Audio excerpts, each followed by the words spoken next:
오늘의 주요 뉴스입니다. 서울시가 재개발, 재건축의 사업성을 개선하기 위해 용적률 규제를 대폭 완화했습니다.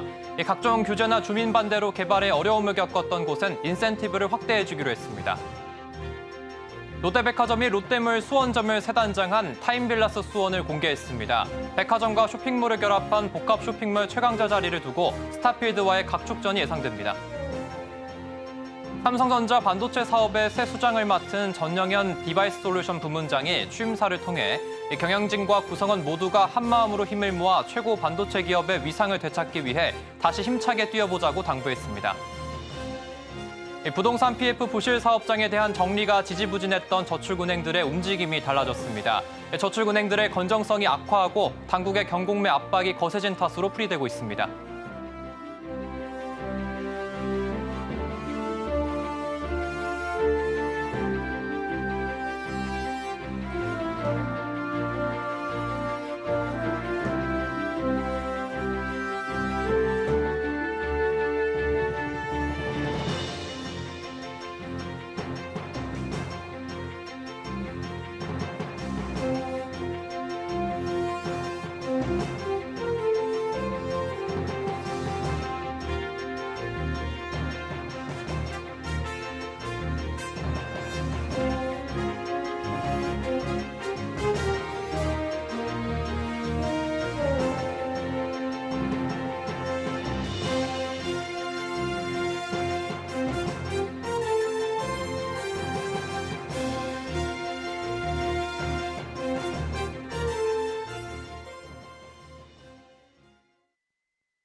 여러분 안녕하십니까? 센 경제라이브 시작합니다.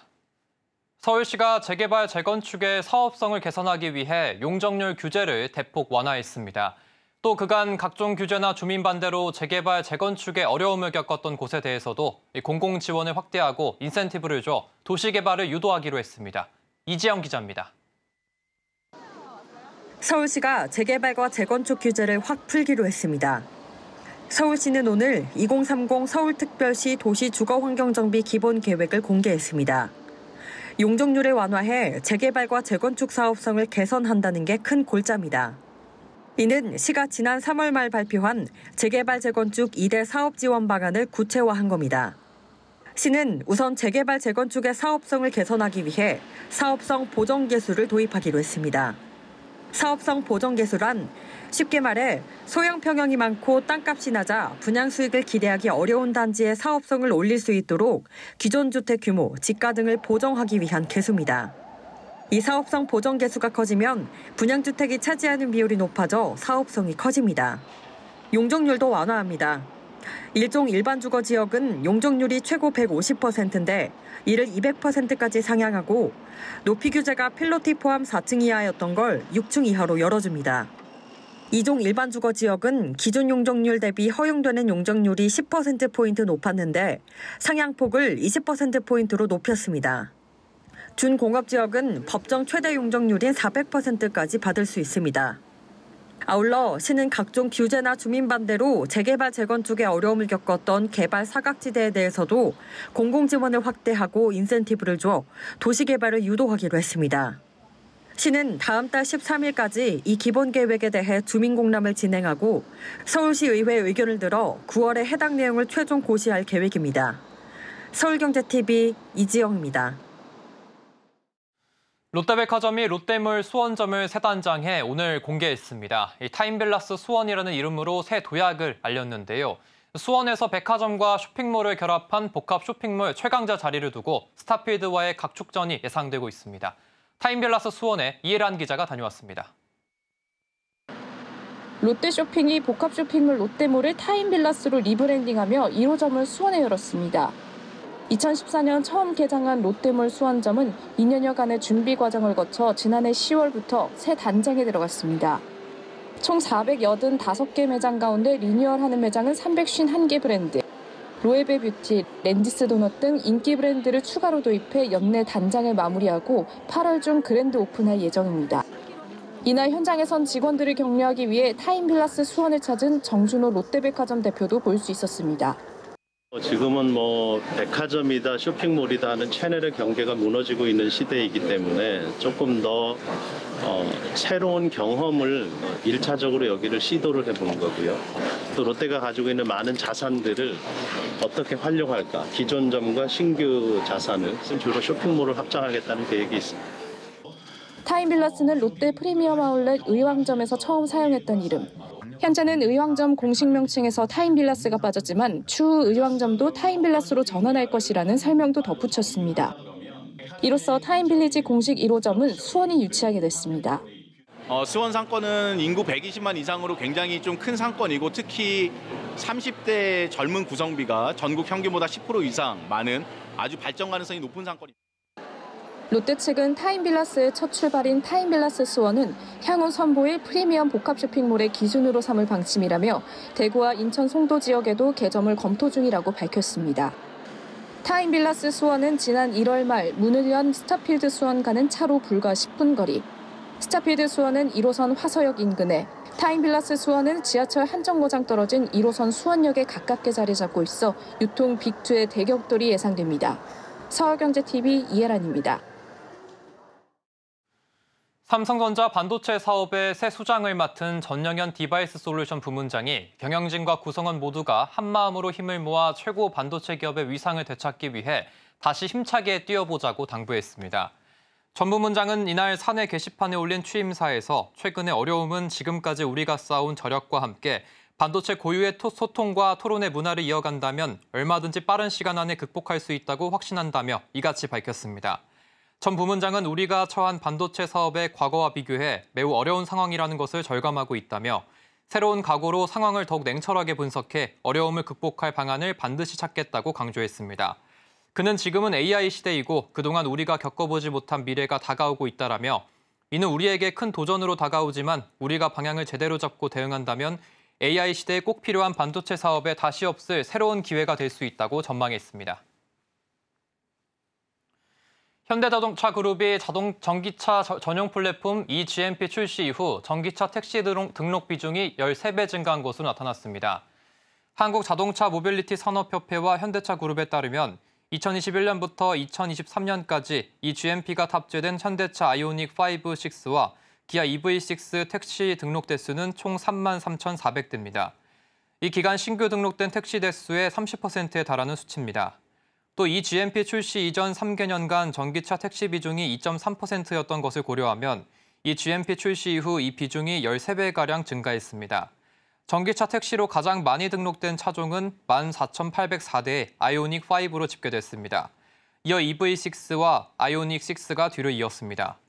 eGMP에 기반한 새 차종이 전체 전기차 택시의 78%를 차지한 것이라 전기차 구매를 고려하는 택시기사 4명 중 3명이 eGMP 플랫폼을 선택한 셈입니다.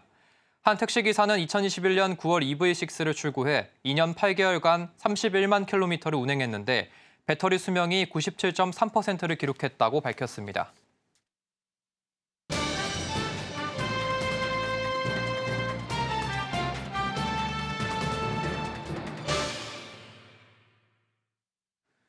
저축은행들의 부동산 프로젝트 파이낸싱 부실 사업장에 대한 정리가 지지부진했는데요. 저축은행들의 건정성이 악화하고 당국의 경공매 압박도 거세지자 업계 움직임이 달라졌습니다. 부동산 PF 리스크 우려가 커진 저축은행 업계 상황 짚어보겠습니다. 금융부 김도하 기자와 전화 연결합니다. 안녕하십니까? 안녕하세요. 네, 저축은행 중앙회는 부동산 PF 리스크 우려에 대해 이 자기 자본과 대손충당금 적립 규모 등을 감안하면 업계의 손실 흡수 능력이 충분하다고 자평해 왔는데요. 중앙회가 어제 올해 1분기 업계 실적을 공개했습니다. 업계 올해 첫 분기 실적 어떻게 나왔나요? 네, 저축은행들은 올해 1분기 1,500억 원대의 대규모 적자를 냈습니다. 저축은행 중앙회가 어제 발표한 자료에 따르면요. 전국 79개 저축은행들은 올해 1분기 1,543억 원의 순손실을 냈습니다. 지난해 1분기보다 적자폭이 3배 가까이 늘어난 겁니다.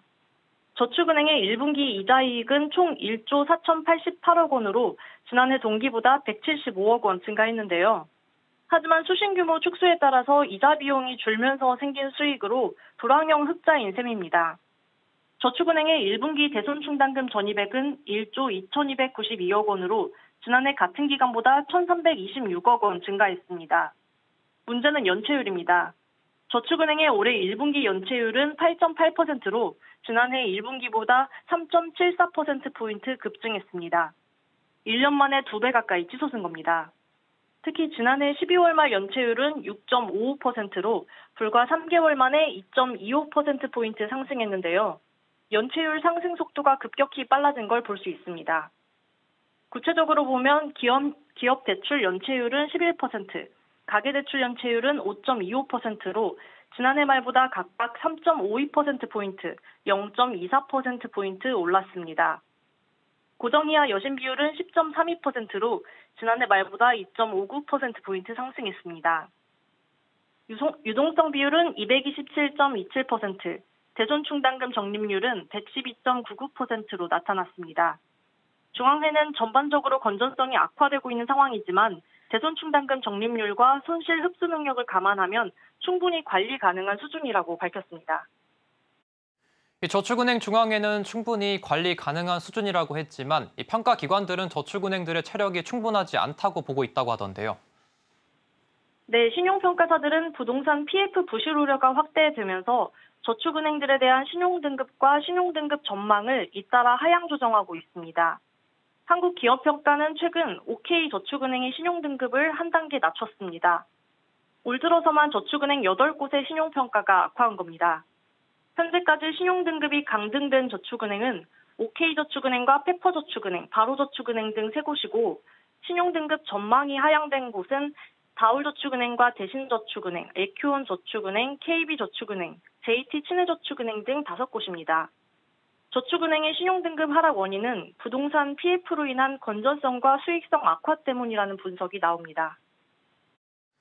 저축은행들의 부동산 PF 리스크 우려가 커지면서 업계 움직임이 달라졌다고 하던데요. 네, 저축은행들은 그동안 손실 흡수 능력이 충분하다고 공언해왔지만 금리 인하 가능성이 옅어지고 건전성 지표가 갈수록 악화하면서 부실 채권 정리와 경공매 활성화에 속도를 내기 시작한 것으로 보입니다.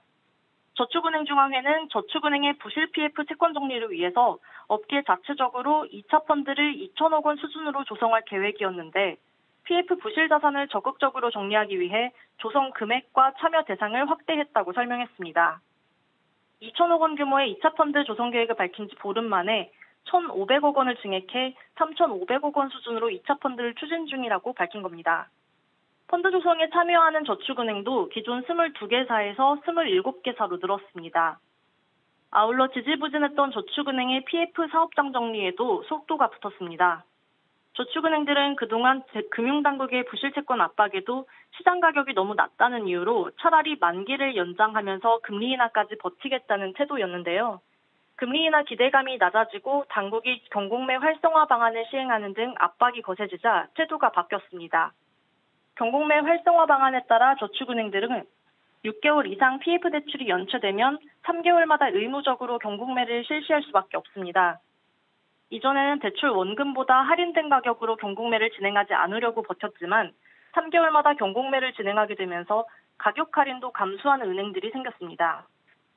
경공매 활성화 방안에 따르면 직전 경공매의 최저 입찰가를 다음 경공매 시 첫 입찰가로 제시해야 하는데 3개월마다 이런 방식으로 경공매를 진행하면 사업장 가격은 계속 내려갈 수밖에 없기 때문입니다. 금감원에 따르면 지난달 1일부터 15일까지 진행한 부동산 PF 경공매 건수는 32건으로 이 중 3건이 낙찰됐습니다. 경공매 활성화 방안에 따라 사업장의 사업성 평가 기준이 강화되고 만기 연장 조건이 강화되면서 충당금 적립 부담이 늘어나자 저축은행들의 경공매 참여 태도가 달라졌다는 평가도 나옵니다. 저축은행 중앙회는 업계 건전성에 비상이 걸린 만큼 앞으로 추가적인 펀드 조성을 추진할 계획이라고도 밝혔습니다. 그러면서 경공매 활성화와 자체 상각 등을 통해서 부실 자산을 조속히 정리해 건전성 제고를 위한 노력을 강화하겠다고 강조했습니다. 네, 지금까지 금융부 김도아 기자였습니다. 오늘 말씀 감사합니다.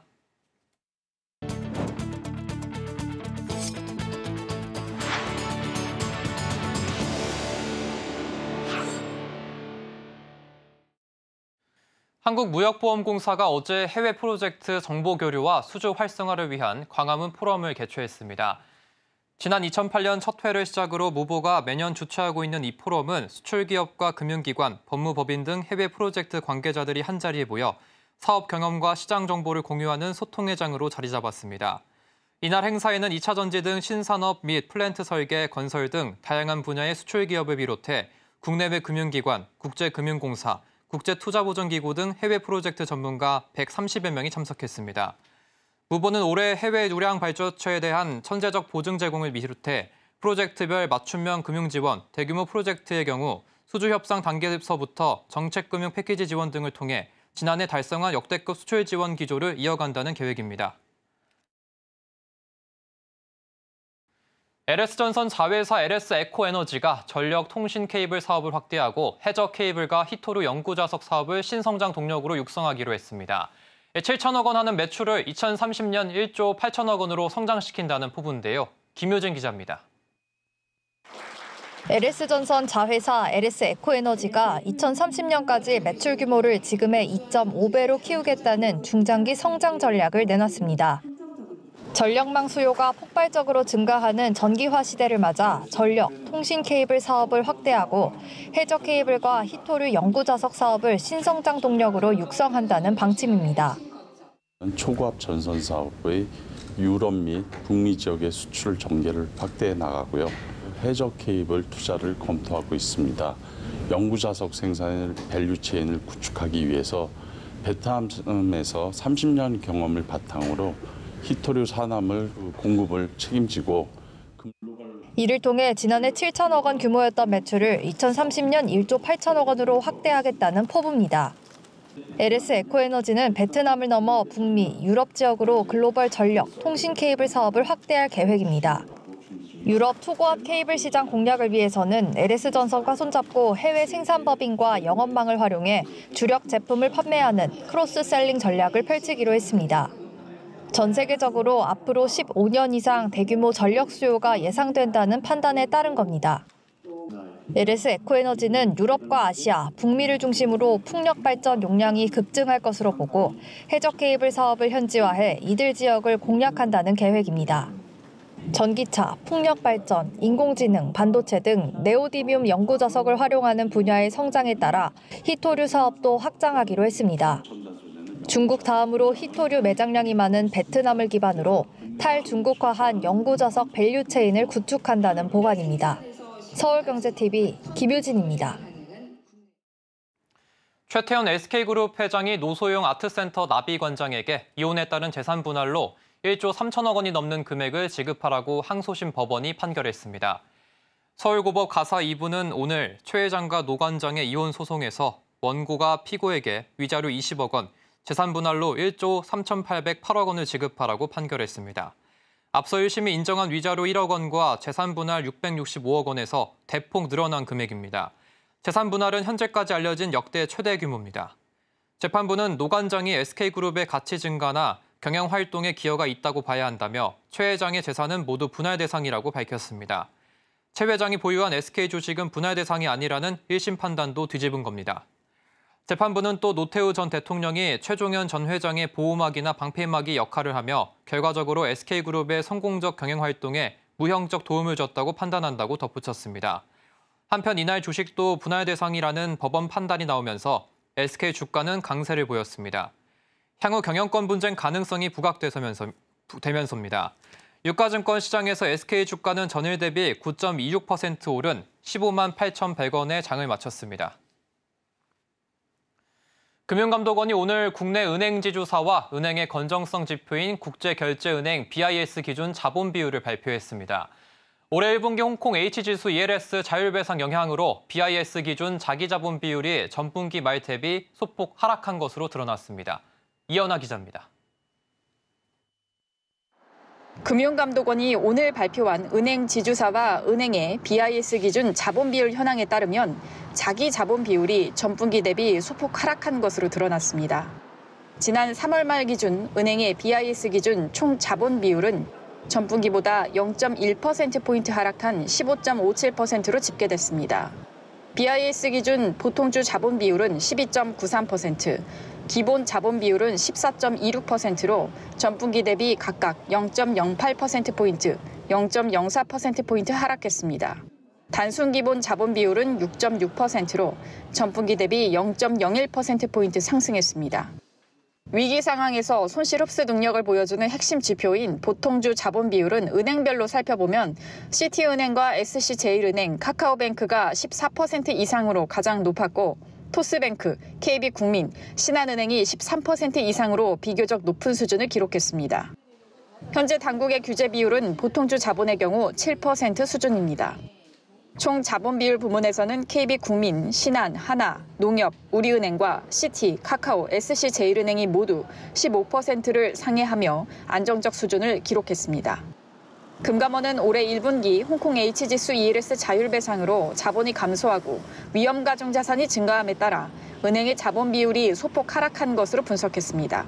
당국은 모든 은행이 규제 비율을 크게 상회하면서 안정적 수준으로 보였다고 평가했지만 향후 고금리와 고환율 환경이 이어지고 대내외 금융시장 불확실성이 커질 가능성에 대비해 손실 흡수 능력을 제고해야 한다고 강조했습니다. 서울경제TV 이연아입니다.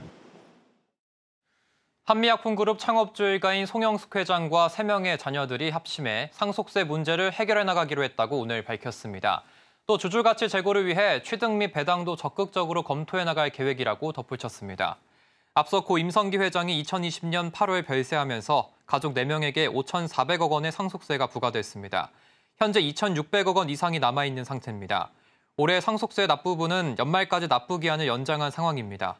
한편 고 임 회장 유족들은 연초부터 모녀와 장차남 간 극심한 경영권 다툼을 벌였고 3월 주총 표대결에서 형제 측이 승리한 바 있습니다. SK텔레콤과 KT, LG U+ 등 통신 3사는 패스 모바일 운전면허 확인 서비스와 주민등록증 모바일 확인 서비스 가입자 수가 1,000만 명을 돌파했다고 밝혔습니다. 패스는 ICT 규제 샌드박스를 통해 2020년 6월 국내 최초로 앱에서 모바일 운전면허 확인 서비스를 제공했고 2022년 11월부터 주민등록증 모바일 확인 서비스를 제공하고 있습니다. 주민등록증이나 운전면허증 재발급 없이도 기존 실물 신분증을 패스 앱에서 촬영하거나 신분증 정보를 입력해 사용할 수 있어 주민센터, 공직선거투표장, 국가자격시험장, 병원 등에서 다양하게 활용되고 있습니다. 1인 1 단말기 정책에 따라 본인 명의 유심히 탑재된 휴대전화 외에는 등록이 불가능해 보안 수준과 신뢰성이 높다는 게 이통 3사의 설명입니다. 패스는 오는 7월부터 대학병원 업무창구와 전국 병의원 무인 키오스크에서 모바일 신분증 QR 서비스를 제공하는 등 활용처가 더 확대될 전망입니다.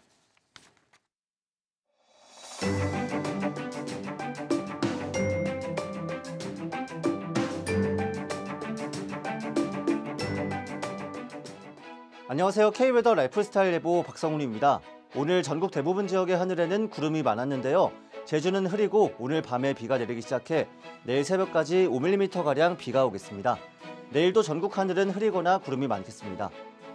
기온은 더 오르겠습니다. 내일 아침 기온은 서울 17도, 대구 18도로 오늘 아침보다 1, 2도가량 높겠고요.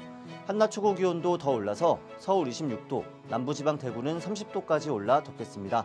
건강관리에 유의하시기 바랍니다. 다음은 자세한 지역별 내일 날씨입니다. 중부지방 구름 많은 가운데 내일 낮 동안 경기 북부와 영서 북부에 약한 비가 내리겠습니다. 아침 기온은 16도 내외 보이겠고 낮에는 서울과 대전 26도, 세종과 춘천 27도까지 오르겠습니다.